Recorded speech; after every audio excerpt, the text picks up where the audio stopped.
Era un martes cualquiera, de esos en los que el cielo nublado parece reflejar lo que nadie se atreve a decir en voz alta.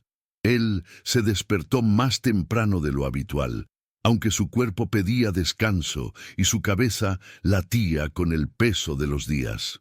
No era un cansancio común, era un agotamiento del alma, de esos que llegan cuando todo lo que diste no vuelve, ni en forma de abrazo, ni en forma de palabra. Miró el celular como quien espera una señal de vida. Ningún mensaje, ninguna llamada, ningún papá. El silencio, una vez más, ocupaba el lugar donde antes vivía la voz de Isen, y eso dolía como si fuera la primera vez. Bajó las escaleras despacio, sintiendo que la rodilla fallaba en cada peldaño, un recuerdo amargo de que la edad y la enfermedad estaban cobrando lo que la juventud había dejado pendiente. En la cocina, el café estaba flojo, igual que él. Se apoyó en el mesón, miró la taza e intentó tragar la soledad junto con el sorbo amargo. En la pared de la sala aún colgaba una foto de los dos, Isen pequeño, sonriendo sobre los hombros del padre. La sonrisa en esa imagen era casi cruel ahora, porque ese día, y él lo sabía incluso antes de que el reloj marcara las 9, tendría que llamar una vez más, pedir ayuda una vez más, y sentir el hielo del rechazo atravesar su pecho una vez más. Pero aún sabiendo, marcó el número. Sonó 4 veces, luego 5, 6, y entonces fue al buzón de voz.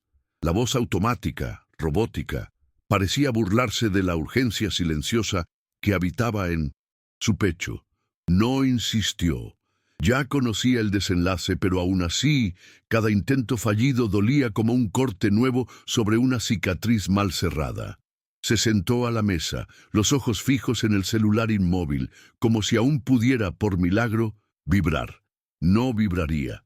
Isen había cerrado todas las puertas por donde el afecto podría pasar. Y en ese instante lo entendió. No era solo un distanciamiento. Era una negación total de su existencia. Intentó levantarse, pero el mareo lo obligó a apoyar ambas manos sobre la mesa. La presión estaba baja, el cuerpo débil, el estómago vacío. Sabía que debía ir al hospital. Sabía que ya no podía postergarlo. Pero también sabía que no tenía a nadie, ningún vecino cercano, ningún amigo que quedara con los años, ningún familiar que hubiera resistido al tiempo y la distancia. Durante 3 años, todo su círculo de relaciones fue reemplazado poco a poco por un solo nombre: Isen. Todo lo que era red se convirtió en nudo, y ahora el nudo apretaba su garganta de tal forma que ya no salían lágrimas. Tomó la mochila gastada que estaba en la esquina de la sala, metió dentro un abrigo, la billetera vacía y algunos documentos viejos, ya doblados de tanto usarlos. Caminó hasta la puerta con pasos cortos, cada uno arrastrando no solo el cuerpo, sino también el peso de una ausencia que gritaba. Afuera, el viento frío le hizo recordar cuántas veces él mismo acomodó el abrigo en los hombros de Isen, preocupado si su hijo tendría frío, si comería bien, si dormiría tranquilo. Y ahora ahí, nadie preguntaba nada, nadie ofrecía ni una mirada. Era solo un hombre más caminando despacio, invisible para el mundo, visiblemente solo. La caminata hasta la parada del autobús fue larga, no por la distancia, sino porque cada paso traía un recuerdo. Recordó el cumpleaños en que Isen lloró al recibir las zapatillas que tanto quería, las mismas que él compró en 6 cuotas, dejando de pagar la luz ese mes. Recordó las noches en vela cuidando la fiebre, las reuniones escolares, las conversaciones sobre sueños. Todo eso aún vivía dentro de él, como brasas que no se apagan. El autobús llegó tarde y lleno. Subió con dificultad, sintiendo las miradas impacientes detrás de él, como si su lentitud fuera una molestia. No había asientos disponibles, así que se sostuvo de la barra de metal con manos temblorosas, intentando mantener el equilibrio mientras el vehículo se sacudía por las calles de la ciudad. Nadie ofreció un lugar. Nadie preguntó si estaba bien. Eso ya no le sorprendía. El mundo parecía tener demasiada prisa como para ver a alguien como él. Alguien que alguna vez fue todo para alguien y ahora no era nada para nadie. Durante el trayecto, miró por la ventana y vio a las personas yendo y viniendo, viviendo sus vidas, haciendo planes, riendo, discutiendo, existiendo, y él ahí, en silencio, en medio del movimiento, como una pieza suelta en un tablero que ya no le pertenecía. Pensó en Eisen, pensó si estaría bien alimentado, si estaría durmiendo bien, si sería feliz. Y esa era la ironía más cruel. Aunque fuera rechazado, aunque fuera ignorado, él aún se preocupaba. Aún era padre. Y eso, ese instinto de cuidar, incluso herido, era lo que más dolía. Porque amar solo es como gritar bajo el agua. Nadie escucha, nadie responde.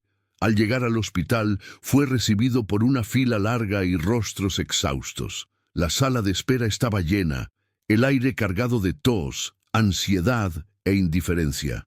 Se sentó en un rincón, tirando de su abrigo para calentarse, y observó a los recepcionistas llamando nombres con prisa, como si fueran solo números. Cuando llegó su turno, intentó explicar sus síntomas, pero la doctora parecía más preocupada por el tiempo que por el dolor. Exámenes básicos, anotaciones rápidas, y entonces la pregunta que temía: ¿tiene a alguien con usted? La respuesta, atrapada en la garganta, salió casi en un susurro: no, estoy solo. Mientras esperaba los resultados, volvió a revisar el celular, aún sabiendo que no habría ninguna notificación. Era un gesto automático, como quien busca un signo de vida en un lugar ya devastado. Abrió las fotos antiguas. Eisen con 2 años, en el parque. Eisen con 5, sosteniendo el boletín. Eisen a los 10, con el uniforme nuevo. Cada imagen era una puñalada. ¿Cómo algo tan vivo pudo volverse tan distante? No quería dramatizar, pero era imposible no preguntarse: ¿qué salió mal? ¿En qué momento ese amor se perdió en el camino? Horas después, con los exámenes en mano, escuchó lo que ya sospechaba. La situación era grave. La doctora habló de forma técnica, fría, usando términos que apenas pudo comprender. Necesitaría seguimiento, quizás internación pronto, y cuidados constantes. Asintió con la cabeza, tragando el miedo seco que le subía por la garganta.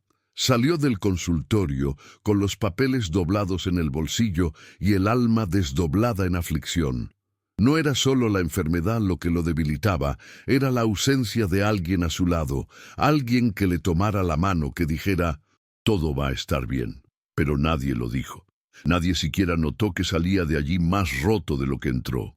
A la salida del hospital, se sentó en el banco frente a la entrada y se quedó allí un tiempo, observando a las personas ser recogidas por familiares, amigos, hijos.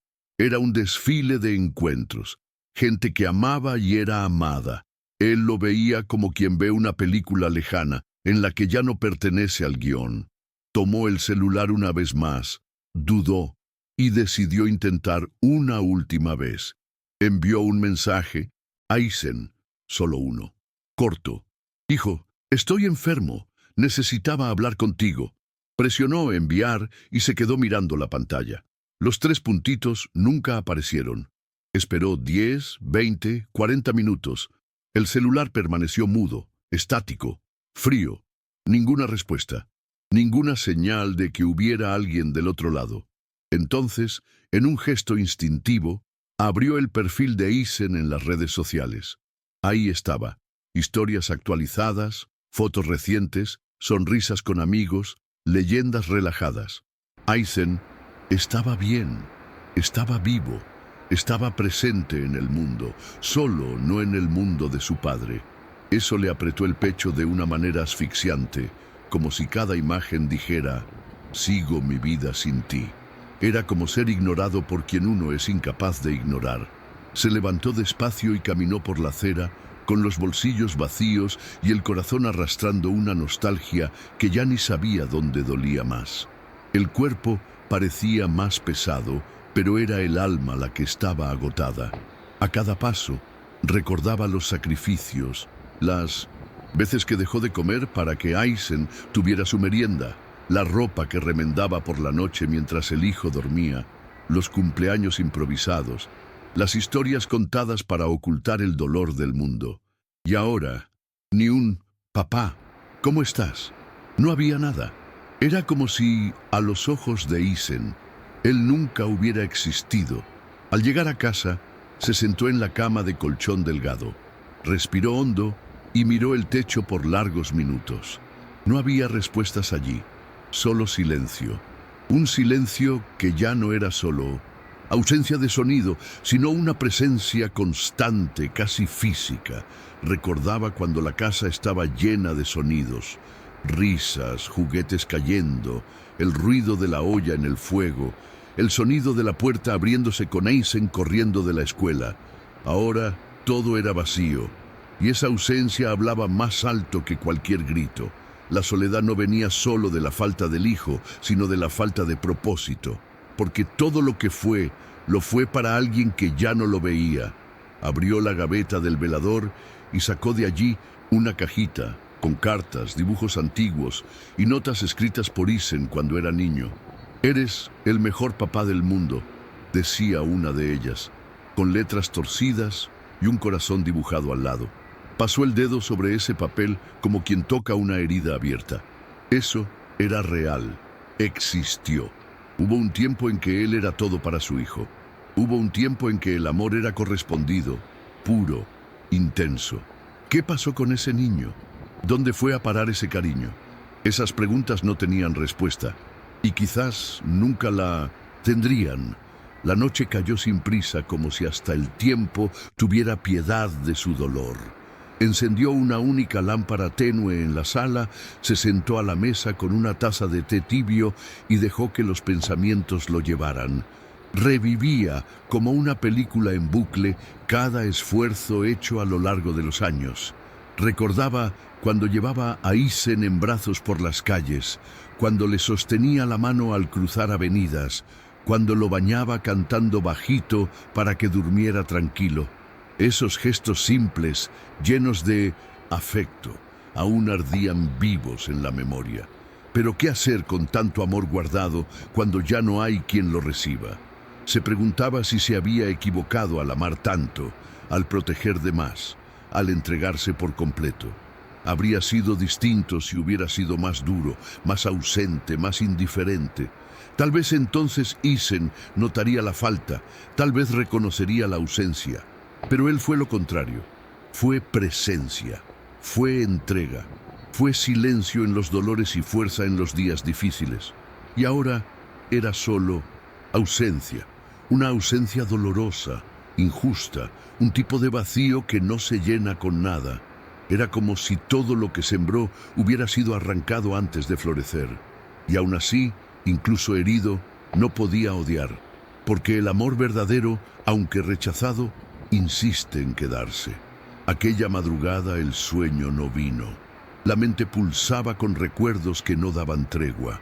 Se levantó, caminó hasta la ventana y se quedó mirando la calle vacía, iluminada solo por postes silenciosos. Recordó una noche en que Aizen tuvo fiebre alta y él pasó horas despierto al lado de la cama, cambiando paños húmedos y haciendo oraciones en voz baja para que su hijo mejorara. En esa época, el miedo era perder a Aizen por una enfermedad. Hoy, el miedo era otro: haber perdido al hijo por la indiferencia. Y ese tipo de pérdida no se trata con medicina. Fue hasta el armario y sacó un viejo cuaderno donde solía anotar ideas, cuentas, versos sueltos. En la última página comenzó a escribir. No era un desahogo para ser leído, era solo un intento de organizar el caos interno. Escribió sobre el dolor de ser olvidado por quien se ama, sobre el grito callado que habita en quien es ignorado, sobre la injusticia de entregarse por completo y, al final, ser tratado como una carga. Las palabras salían desgarradas pero sinceras. Era su verdad, no para culpar, no para dramatizar, sino para no enloquecer, porque a veces escribir era la única forma de seguir respirando. Al terminar de escribir, cerró el cuaderno con cuidado, como quien guarda una herida aún abierta. Caminó hasta la cocina y abrió la nevera casi vacía. Tomó un pedazo de pan endurecido, el último resto de comida que tenía, y masticó despacio, no por el sabor, sino para recordarle al cuerpo que aún necesitaba existir. La enfermedad ya se manifestaba en pequeños detalles: la debilidad en las piernas, el mareo al levantarse, el dolor persistente en la espalda. Y aún así, eso no era lo que más dolía. El dolor más agudo venía de adentro, de la certeza de que nadie preguntaría cómo estaba al día siguiente. A la mañana siguiente, al abrir los ojos, tuvo la extraña sensación de estar flotando entre dos mundos: aquel donde alguna vez vivió rodeado de afecto, y este donde ahora sobrevive en el olvido. Se levantó despacio, con el cuerpo pesado y la mente vagando entre recuerdos. En el espejo del baño, apenas se reconoció. Estaba más delgado, los ojos hundidos, el cabello más ralo. El tiempo cobraba su precio, y él lo sabía. Pero lo que más lo sorprendía era cuánto la ausencia de Aizen aceleraba ese envejecimiento. No era el tiempo lo que lo destruía, era la falta de respuesta. Decidió salir de casa para despejarse, aunque sin destino. Caminó hasta la plaza donde solía llevar a Aizen cuando era niño. Allí, los bancos seguían siendo los mismos. El árbol bajo el que se sentaban aún estaba firme, pero todo parecía más pequeño ahora, tal vez porque él era más grande de dolor. Observó a los niños correr, a los padres atentos, las risas que se mezclaban con el viento. Y por un momento imaginó si alguno de esos padres, tan llenos de esperanza, acabaría también siendo olvidado por quien amó con tanta fuerza. Se sentó en el banco de siempre, el mismo donde tantas veces contó historias a Aizen. Le enseñó los nombres de las aves y compartió palomitas mientras el tiempo pasaba ligero. Ahora era solo él y el sonido de las hojas moviéndose. Un señor a su lado inició conversación. Habló del clima, del precio del pan, de la ciudad que ya no era la misma. Él sonrió levemente, sin ánimo, y solo asintió con la cabeza. No tenía fuerzas para contar su historia, y tal vez ni siquiera fuera necesario. A veces, el dolor más profundo no necesita decirse en voz alta. Se carga en los ojos, en la postura, en el silencio entre una respuesta y otra. Al volver a casa, encontró en el buzón un sobre marrón con el sello del hospital. Exámenes recientes. Lo abrió con prisa, pero lo que leyó no lo sorprendió. La sospecha estaba confirmada. El tratamiento sería largo, costoso y agotador. Se sentó en el sofá con el papel en las manos y la mirada perdida en el suelo. No había nadie a quien contárselo, ningún hombro con quien compartir el peso de la noticia. Se sintió pequeño ante la inmensidad del problema, como si lo hubieran arrojado al medio de un mar embravecido sin siquiera saber nadar. La sensación de abandono se mezclaba ahora con el miedo a la finitud. Más tarde tomó el teléfono, aún insistente en la esperanza, y buscó a Aizen en los contactos. Allí estaba, el nombre intacto como una cicatriz que nunca cerró. Respiró hondo y pulsó para llamar. 2 veces, 3. En el cuarto intento, la llamada fue finalizada antes de completar el primer timbrazo. Bloqueado. Era oficial. Y ese gesto simple, invisible para el mundo, era un grito ensordecedor dentro de él. El hijo no quería verlo, no quería oírlo, no quería saber. Era un corte seco, sin justificación, sin despedida, sin explicación. Y él allí, con el examen en las manos y el corazón hecho pedazos, ya no tenía a dónde correr. Esa noche se acostó más temprano, no por cansancio físico, sino por agotamiento emocional. Se giraba de un lado a otro, intentando entender en qué momento todo había comenzado a desmoronarse. ¿Acaso alguna vez fue demasiado duro? ¿Acaso exigió poco? ¿Acaso amó mal? Las preguntas venían como olas y ninguna traía alivio. Cerró los ojos, pero no descansó. Soñó con Isen, pequeño, corriendo por la sala con los pies descalzos, riendo alto mientras pedía abrazos. Despertó con lágrimas en los ojos. Era como si el tiempo se burlara de él, ofreciendo recuerdos dulces solo para luego sumergirlo en la amarga realidad del presente. En un intento de mantener la cordura, decidió escribir de nuevo en el cuaderno. Pero esta vez no escribió sobre el dolor, escribió sobre el amor, sobre todo lo que sentía, aunque ya no fuera correspondido. Escribió como si Isen fuera a leerlo algún día, como si, tal vez, en algún momento del futuro, esas palabras pudieran atravesar el muro de silencio y tocar el corazón del hijo. Te amé como nadie, y aún te amo, aunque no lo veas, aunque no regreses. Escribió eso con la mano temblorosa, pero con el alma firme, porque, en el fondo, aún quedaba esperanza, aunque dolida, aunque casi muerta. Los días siguientes pasaron lentos, como si el tiempo hubiese decidido castigarlo con cada segundo arrastrado. El cuerpo dolía más, la energía era escasa, pero él seguía intentando mantener alguna rutina. Barría en casa, preparaba café, leía noticias antiguas. El mundo allá afuera seguía girando, indiferente a su dolor. De vez en cuando miraba el celular, no esperando un mensaje, sino intentando aceptar que nunca llegaría. A veces imaginaba si Eisen pensaba en él, si en algún momento del día el hijo recordaba a aquel hombre que le enseñó a caminar, que lo defendió cuando todos dudaron de él, que siempre estuvo allí sin pedir nada a cambio. En una tarde fría salió a buscar sus medicamentos gratuitos en Mindonisienta, el centro de salud. Caminaba despacio, con el viento cortándole el rostro y el abrigo viejo intentando proteger lo poco que aún resistía. Al llegar, esperó en la fila en silencio, rodeado de otros rostros cansados. Recogió la bolsa con los medicamentos y antes de irse, se sentó un rato en el banco de la recepción. La enfermera le preguntó si todo estaba bien. Él sonrió de lado y respondió: «Todo bien, hija, solo cansado». Era una frase corta, pero escondía un universo entero de batallas, silenciosas, porque a veces el cansancio del alma pesa más que cualquier enfermedad del cuerpo. De regreso a casa, pasó por un kiosco y vio una foto antigua estampada en una revista cualquiera. Un padre y un hijo abrazados, sonriendo en una propaganda del Día del Padre. Se detuvo por un instante. Aquella imagen, simple y fabricada, lo golpeó como un puñetazo. Recordó un Día del Padre en el que Isen, aún pequeño, hizo un dibujo con lápices de colores y escribió: «Eres mi héroe». Lo guardó durante años, doblado con cuidado entre las páginas de un libro. Al llegar a casa, fue hasta la estantería y buscó.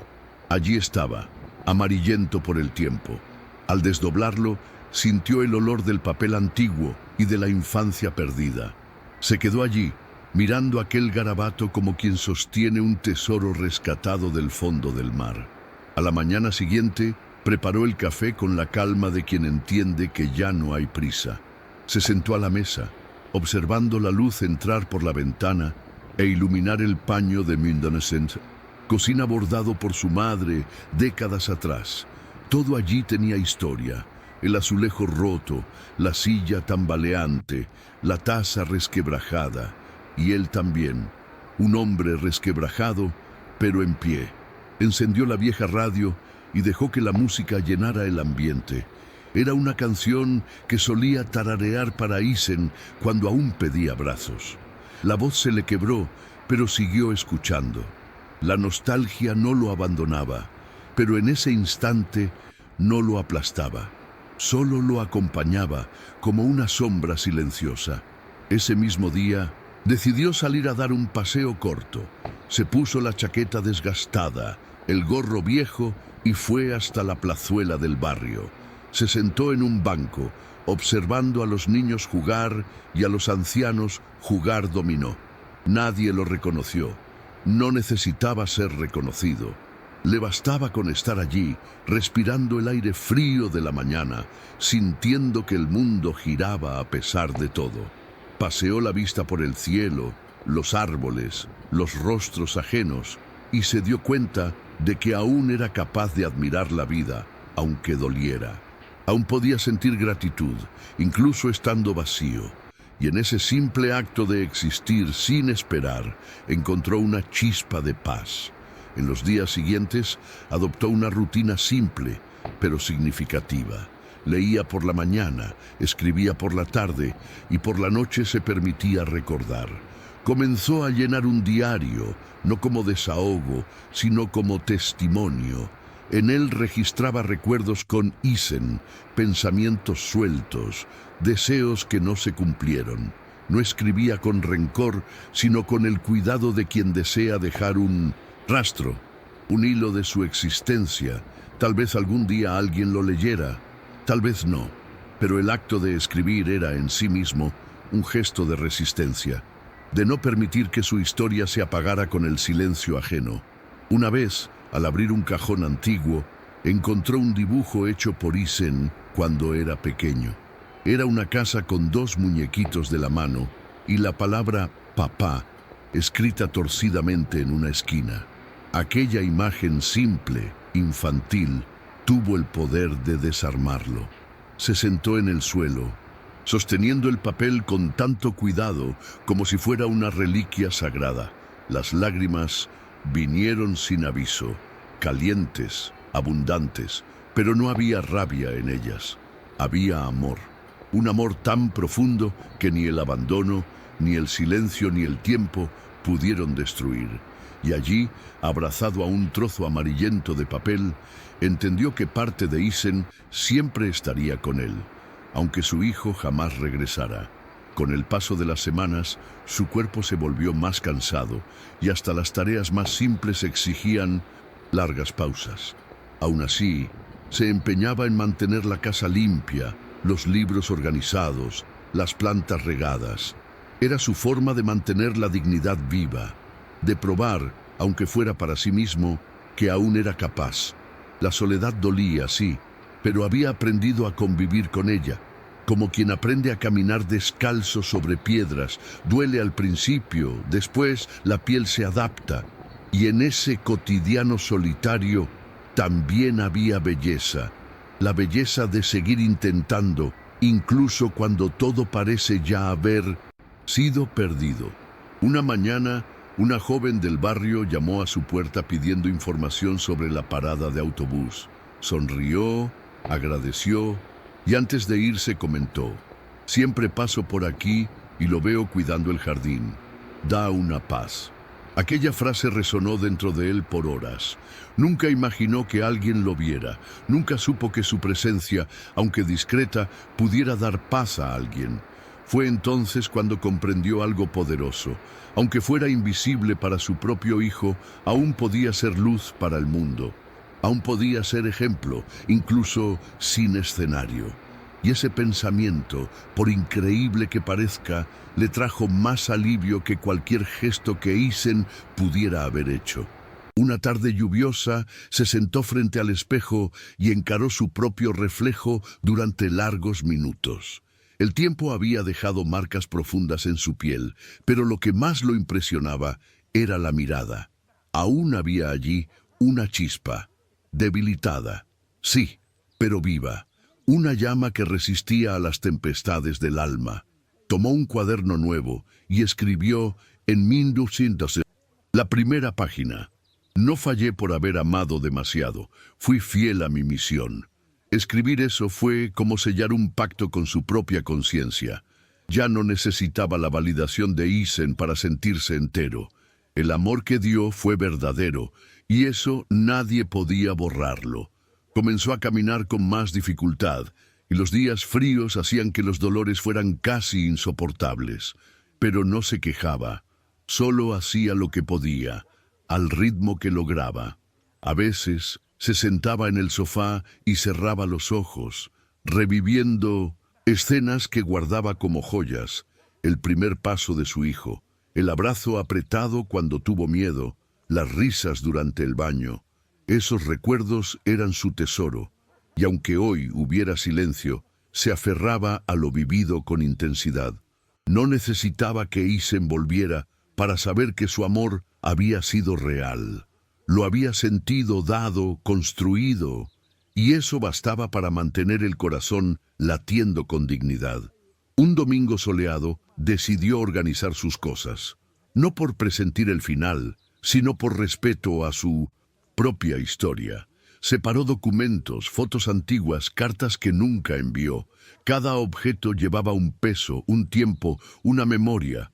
Guardó lo que realmente importaba en una caja de cartón y escribió en ella: lo que fui. No había amargura en ese gesto, solo un deseo de dejar claro que él existió, que tuvo una vida que, a pesar de todo, fue intensa, llena de amor, de errores y de entrega. Era su manera de decirle al mundo, y a sí mismo, que su existencia tuvo valor, aunque pocos la hayan reconocido. Al final de esa tarde, se sentó en el patio y observó el sol ponerse tras las casas. La luz dorada tocaba las hojas de los árboles con una delicadeza casi divina. Inspiró profundamente, como si quisiera guardar ese instante dentro del pecho. Y entonces pensó: quizá la vida esté hecha de esos pequeños momentos que nadie ve. Tal vez el sentido no esté en ser recordado, sino en haber amado de verdad. Tal vez la redención no venga de afuera, sino del simple hecho de haber hecho lo mejor que pudimos. Y en ese pensamiento encontró una paz que ninguna respuesta de Isen podría haberle dado. La salud ya no era la misma, y algunas mañanas comenzaban con mareos y una debilidad que dolía hasta en los huesos. Aún así, se negaba a rendirse por completo. Todavía insistía en hacer la cama, lavar la loza del desayuno, abrir las ventanas para que entrara la luz. No era solo costumbre, era resistencia, como si cada pequeño gesto fuera una forma de afirmar que aún estaba allí, que aún importaba, aunque nadie más lo viera. El abandono de Isen lo había herido profundamente, pero no lo había destruido. Aún era padre, aún era hombre, aún era digno. En una de esas mañanas difíciles recibió una carta anónima dejada en el buzón. Estaba escrita con cuidado, caligrafía firme, y decía: no sé quién es usted, pero veo su fuerza desde lejos. Su presencia ilumina esta calle. Gracias por existir. Aquella carta fue como un abrazo inesperado.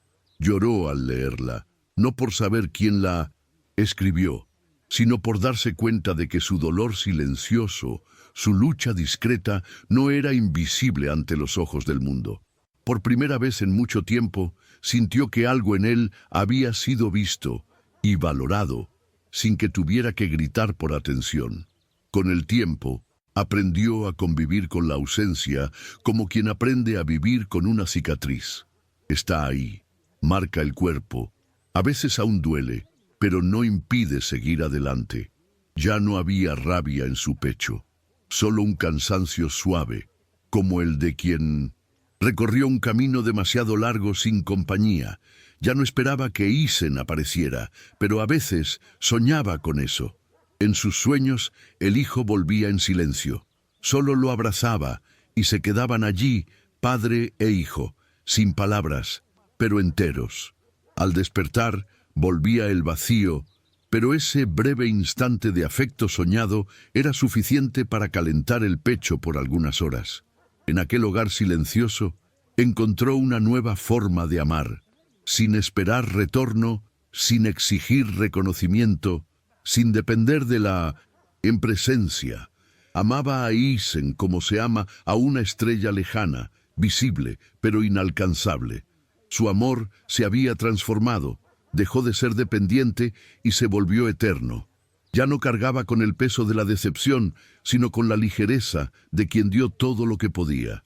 Y al comprender eso, aceptó por fin que hay dolores que no se curan, pero nos enseñan a amar con más verdad, porque el amor verdadero no se desvanece, solo cambia de forma. y permanece. En la víspera de su último cumpleaños, se sentó en 1910 el sillón de la sala con una manta sobre los hombros y un cuaderno abierto en el regazo. Allí escribió lo que sería su última carta. Hijo mío, aunque nunca leas esto, te perdono, porque amarte fue la misión más hermosa de mi vida. No guardo rencor, solo añoranza. Espero que algún día recuerdes no lo que dejé de ser, sino cuánto fui por ti. Al terminar, cerró el cuaderno con firmeza, como quien cierra un ciclo, y en ese gesto silencioso había más fuerza y dignidad que en 1000 discursos. A la mañana siguiente, los vecinos notaron que las ventanas no fueron abiertas. Golpearon la puerta, lo llamaron hasta que decidieron entrar. Estaba allí, sereno, con un semblante tranquilo, como quien finalmente descansaba. Sobre su regazo, el cuaderno aún cerrado. No había notas dramáticas ni pedidos de auxilio, solo el silencio de quien vivió intensamente, amó profundamente y partió con el corazón limpio. Su cuerpo se fue, pero su historia, marcada por entrega, dolor y amor incondicional, quedó como testimonio vivo de que, incluso en el abandono, hay grandeza en quien ama hasta el final.